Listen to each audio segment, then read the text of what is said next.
Excellent insights. Now, when Chinese companies invest in the U.S., a lot of factors come into play, as you can imagine. Cultural differences is, of course, one. Now, how do companies manage it and very well could determine if it's a success or failure? Paul Barber explains. It was more challenging, and I didn't realize what I had signed up for. Yolanda Conyers holds a unique position inside Chinese tech giant Lenovo's offices in Austin, Texas, Chief Diversity Officer. Her 8-year journey with the company started on a very downbeat note. 3 months after I joined Lenovo, I received feedback that my Chinese colleagues didn't like me, and I was devastated. Her Chinese co-workers felt she looked down on them, that she was aggressive and disrespectful. That feedback was a serious setback for Yolanda, who thought she'd always been polite. It turned out her efforts were lost in translation.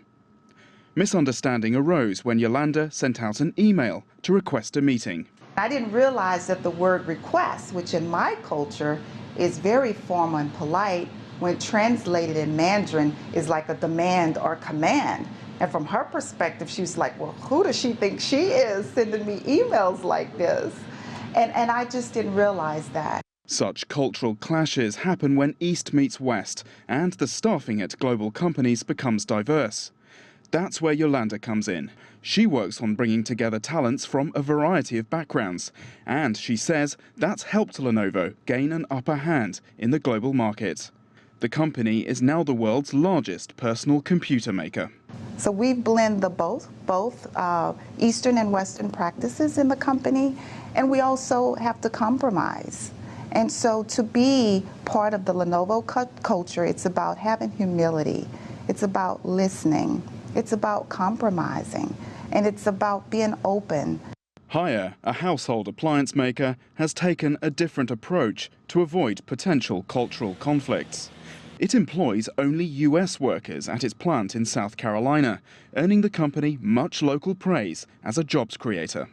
My name is Dreama Hellard, and I run the injection molding department here at Haier. That has just been a huge success to me, and most of it's due to Haier because they have helped me, they've trained me, and I've been able to succeed, and that feels very good. It feels very good. Haier's localization efforts have paid off. Its sales in the US recorded a 2% rise in 2014. The company is aiming for completing the expansion of its operation in South Carolina in 5 years, creating more than 400 new jobs. More Chinese investment in the United States is good for the United States. Why?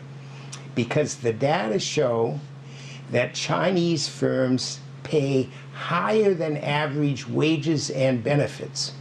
A recent report shows that the number of jobs created by Chinese investments increased more than 5 times over the past 5 years. New York research firm Rhodium Group says Chinese companies operating in the United States employed more than 80,000 full-time workers by the end of 2014. And it predicts that number could increase 5-fold again over the next 5 years. Paul Barber, CCTV.